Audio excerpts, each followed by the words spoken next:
నమస్తే. ప్రస్తుతం మనతో పాటు సినీ ప్రముఖ విశ్లేషకులు ఇమ్మంది రామారావు ఉన్నారు. ఆయనతో మాట్లాడదాం. నమస్తే సార్. నమస్తే. ఇప్పుడు దేవర మూవీ రిలీజ్ అవ్వబోతోంది ఇంకొన్ని రోజుల్లో. అయితే దీనికి సంబంధించి డైరెక్టర్ కి ఇది సక్సెస్ ఇస్తుంది అంటే కొరటాల శివకి ఇది సక్సెస్ ఇస్తుంది అని అంటున్నారు అందరూ. ఎందుకు అంటే ఆచార్య మనం చూసాము, ఇద్దరు మల్టీ స్టార్ పెట్టి మరి తీసినప్పటికీ ఫ్లాప్ అయ్యింది. అయితే ఇది దీనంతటిని ఒక పక్కన పెడితే దేవర హీరో ఎన్టీఆర్ కి ఇది బ్రేక్ ఇచ్చే అవకాశం ఉంది అని అంటున్నారు. ఎందుకంటే రాజమౌళి సినిమాకి ఆల్రెడీ అంటే రాజమౌళి హీరోలు ఎవ్వరు రాజమౌళితో చేసిన తర్వాత ఎప్పుడు హిట్ కొట్టలేదు. ఈయన హిట్ కొట్టే అవకాశం ఉంది, సో రికార్డు బ్రేక్ చేయబోతున్నారు అని చెప్పేసి అంటున్నారు. మీరేమంటారు సార్? అంటే సెంటిమెంట్ని నమ్మవలసిన అవసరం లేదు. ఒక సినిమా తర్వాత అంటే సెంటిమెంట్ అంటే చెప్తున్నాను, ఇది మోసగాడు తర్వాత దాదాపు 18 పిక్చర్లు ఫ్లాప్ అయ్యాయి కృష్ణకి. దాని సెంటిమెంట్ అనుకోకూడదు. ఇది సెంటిమెంట్ అంటే మరి మన వివి వినాయక్ ఉన్నట్టయితే ఆయన సినిమాలు కొన్ని ఫ్లాప్ అయ్యాయి, ఫ్లాప్ వెంటనే సక్సెస్ అయ్యాయి. ఇది ఫ్లాప్కి హిట్కి ఏం సంబంధం ఉండదు అనుకుంటారు. ఈ సినిమా ఫ్లాప్ అయింది కనుక నెక్స్ట్ సినిమా బ్లాక్ బస్టర్ అయిపోద్ది అనుకుంటారు, కానీ అది కరెక్ట్ కాదంటాను. అయితే ఈ సినిమా బాగుంటే ఆడుతుంది, దానికి ఏముంది. అదానికి యాక్చువల్గా ప్రశాంత్ నీల్తో సినిమా యాక్ట్ చేయవలసినటువంటి తారకు కేవలం కథ నచ్చి కొరటాల శివకి అవకాశం ఇచ్చాడు అన్నమాట. అంటే పునర్జన్మ ఇచ్చినట్టే. దాంతో కొన్ని సన్నివేశాలు కానీ తారక తాలూకు పోస్టర్స్ కానీ చాలా అద్భుతంగా ఉన్నాయి. దాంతో మనకి అంటే అంచనాలు పెరిగాయి. తర్వాత ఈ మధ్యకాలంలో దాని ప్రచారం జోరు తగ్గింది. ప్రచారం జోరు తగ్గి లేదు దేవర 2 కూడా మేము చేస్తాము అనేటువంటి ప్రచారం మొదలయ్యింది. అంటే ప్రేక్షకులు ఏమనుకుంటారు, జనరల్గా దేవర 1తో పాటు 2 కూడా కొన్ని సన్నివేశాలు తీసేస్తారు. ఆ సినిమాకు ఒక అమౌంట్, ఈ సినిమాకు ఒక అమౌంట్. అది ఎలాగున్నప్పుడు కూడా అది ఒక సపోజ్ 500 కోట్లు కలెక్ట్ చేసినప్పుడు కూడా మిగతా సినిమా కూడా ఇంకొక 500 కోట్లు కలెక్ట్ చేస్తుందనే అంచనాలతో మేకర్స్ ఉంటారు. సినిమా నిర్మాణ ఉంటే వాళ్ళు ప్రధానమైన వ్యక్తులందరూ ఆ ఉద్దేశంతో ఉంటారు. ఇక్కడ రాజమౌళి తాలూకు సినిమా హిట్ అయింది కనుక, ఆచార్య ఫ్లాప్ అయింది కనుక, అలాగే ఇక్కడ RRR సినిమా హిట్ అయింది కనుక ఈ సినిమా ఫ్లాప్ అవుతుందనేది ఎక్కడా లేదు. సినిమా హిట్ ఫ్లాప్ అనేది నిర్ణయించవలసింది ఉంటే కొన్ని లక్షలు కోట్లు పెట్టి ఆ ఫార్ములాను కొనేసుకుంటారు. అర్థమైందా? ఇప్పుడు నా బోటోడు ఏమేమి చెప్పినట్టయితే ఆ కథ లేకపోతే అందులో సన్నివేశాలు, ఆ రూపకల్పన ఎలా ఉంటుంది, డైరెక్టర్ సత్తా ఏమిటి, ఒకవేళ అవసరమైతే డైరెక్టర్కి హీరో చెప్పగలుగుతాడా, ఇంతమంది చేతులు కలిస్తే కానీ పెద్ద సూపర్ హిట్ ఫిల్మ్ మనకు తయారవదు.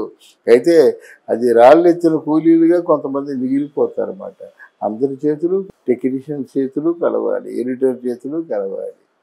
అది అలా ఉంటుంది. కానీ ఇది ఎవరో మరి ఈ మధ్య ప్రచారాలు ఎక్కువ అవుతున్నాయి. మరి దేవ సినిమాని ఏం చూశారు వీళ్ళు? ఏం చూడలేదు కదా. సినిమా చూస్తే నువ్వు ఏదైనా మాట్లాడే అర్హత ఉంటుంది మనకి. సినిమా చూడకుండా ఇలా జరుగుతుందని మనం కేవలం ఏదో దాన్ని ఏమంటారు, ఏదో దేనికోసం టీఆర్పీ రేటింగ్ ఏదో అంటారు కదా, దానికోసం మాట్లాడడం కరెక్ట్ కాదు. ఓకే. అంటే సార్ ఇప్పుడు ఎన్టీఆర్కి ఇది బ్రేక్ ఇచ్చే అవకాశం ఉంది అంటారా, లేదంటారా? ఎన్టీఆర్ గొప్ప నటుడు, దాన్ని ఎవరూ కాదనలేరు. ఎన్టీఆర్ తాలూకు నటనని విమర్శిస్తే ఆయన తాలూకు అజ్ఞాని. కమల్ హాసన్ నటుని విమర్శిస్తే అజ్ఞాని కింద లెక్క. వాళ్ళ నటులుగా ప్రూవ్ చేసేసుకున్నారు.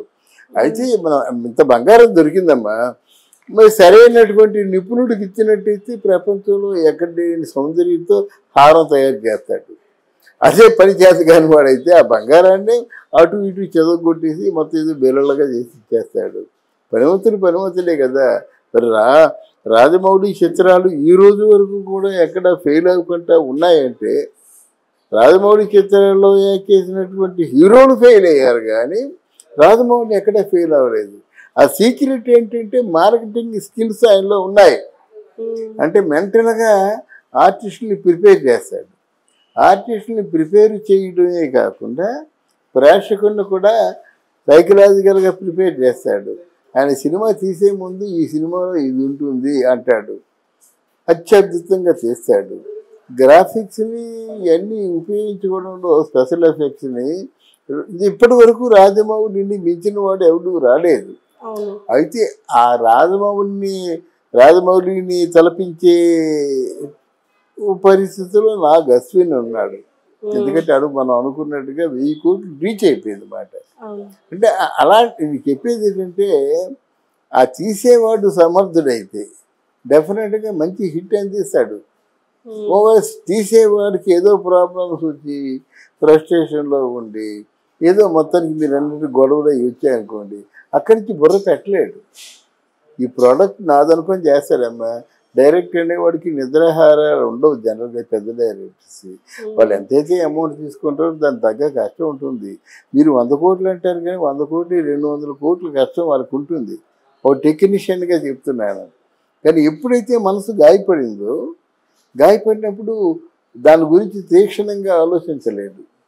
అది పరిస్థితి. కానీ డెఫినెట్గా ఒకటి మరి దీని దేవరా సినిమా చూస్తున్నట్టయితే బాగుంది.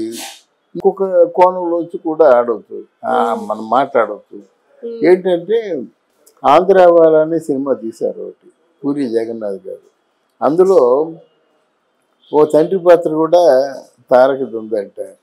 అది పూరి జగన్నాథ్ గారి తాలూకు చరిత్రలో తారక చరిత్రలో పెద్ద డిజాస్టర్ అనమాట. అలా ఉంటుంది.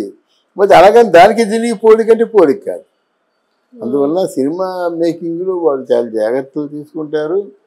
మరి ఎందుకు ఇది కూడా లేట్ అవుతుందో అర్థం కాని సమస్య. ఇప్పుడు పెద్ద సినిమాలు తీయడంలో ఇండస్ట్రీకి వచ్చిన నష్టం ఏంటంటే, ఒక సినిమా ఆడితే బాగానే ఉంటుందమ్మా, 2-3 సినిమాలు తీయగలుగుతారు.